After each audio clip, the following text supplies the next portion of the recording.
एक बार फिर इस मुद्दे पर इतिहासकार एक मत नहीं थे कि मुगल साम्राज्य के पतन के कारण और छोटे छोटे स्वायत्त राज्यों के उठ खड़े होने से पूरे देश में आर्थिक स्थिति में गिरावट आई, या भारत के कुछ हिस्सों में व्यापार, कृषि और दस्तकारी का उत्पादन फलता फूलता रहा और दूसरे हिस्सों में यह अस्त व्यस्त हो गया तथा आमतौर पर इसमें गिरावट आई। लेकिन कुल मिलाकर विचार किया जाए तो कोई बहुत अधिक हानि नहीं हुई। मगर सवाल यह नहीं है कि कहीं थोड़ी प्रगति हुई और कहीं थोड़ी अवनति, बल्कि प्रश्न मूलभूत आर्थिक ठहराव का है, जो कि भारतीय अर्थव्यवस्था में विकास की गुंजाइश थी तथा आर्थिक जीवन में एक प्रकार की निरंतरता थी। 18वीं सदी के दौरान 17वीं सदी के मुकाबले आर्थिक गतिविधियों में कोई बहुत अधिक सुगबुगाहट अथवा उल्लास नज़र नहीं आता था। इसके विपरीत निश्चित रूप से हास की प्रवृत्ति दिखाई देती है। साथ ही यह भी सच है कि दस्तकारी और कृषि उत्पादन के राज्य में 18वीं सदी के भारतीय राज्यों में कम आर्थिक विपन्नता थी, जबकि 18वीं और 19वीं सदी में भारत के ब्रिटिश उपनिवेश की हालत ज़्यादा खराब थी। शिक्षा।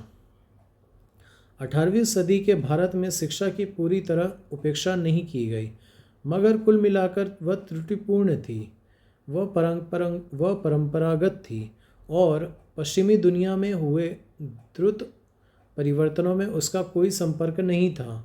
वह जो ज्ञान देती थी वही साहित्य, कानून, धर्म, दर्शनशास्त्र और तर्कशास्त्र तक ही सीमित था। उसने भौतिक और प्राकृतिक प्रौद्योगिकी और भूगोल के अध्ययन पर कोई ध्यान नहीं दिया। उसने समाज के तथ्यगत और विवेकपूर्ण अध्ययन से कोई वास्ता नहीं रखा। सभी क्षेत्रों में मौलिक चिंतन को नापसंद किया गया और प्राचीन विद्या पर भी भरोसा किया गया। उच्च शिक्षा के केंद्र सारे देश में फैले हुए थे और आमतौर में उनको चलाने के लिए धन नवाब, राजा और धनी जमींदार देते थे। हिंदुओं में उच्च शिक्षा संस्कृत के माध्यम से होती थी और मुख्यतः ब्राह्मणों तक सीमित थी। तत्कालीन राजकीय भाषा होने के कारण फारसी ही शिक्षा हिंदुओं और मुसलमानों में समान रूप से लोकप्रिय थी। प्राथमिक शिक्षा काफ़ी व्यापक थी। हिंदुओं में प्राथमिक शिक्षा शहर और गांव की पाठशालाओं के जरिए दी जाती थी। मुसलमानों में यह काम मस्जिदों में स्थित मकतबों में मौलवी करते थे। युवा छात्रों को पढ़ने लिखने और अंक गणित की शिक्षा दी जाती थी। यद्यपि प्राथमिक शिक्षा मुख्यतः ब्राह्मण, राजपूत और वैश्य जैसे उच्च जातियों तक ही सीमित थी, तथापि छोटी जातियों के भी कई लोग बहुधा उसे प्राप्त कर लेते थे। दिलचस्प बात यह है कि उस समय औसत साक्षरता ब्रिटिश शासनकाल की अपेक्षा कम नहीं थी। इतना ही नहीं, 1813 में वॉरेन हेस्टिंग्स ने भी लिखा था कि आमतौर पर यूरोप के किसी भी देश के मुकाबले भारत के लोग पढ़ने लिखने और अंक गणित में अधिक प्रतिभाशाली थे।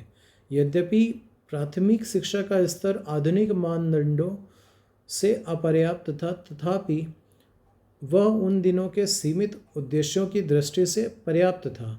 तब शिक्षा का एक अत्यंत आनंददायक पहलू यह था कि समाज में शिक्षकों की काफ़ी प्रतिष्ठा थी।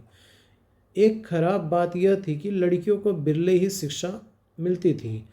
यद्यपि उच्च जातियों की कुछ औरतें पढ़ी लिखी थीं, जिसे एक अपवाद ही कहा जा सकता है। सामाजिक और सांस्कृतिक जीवन।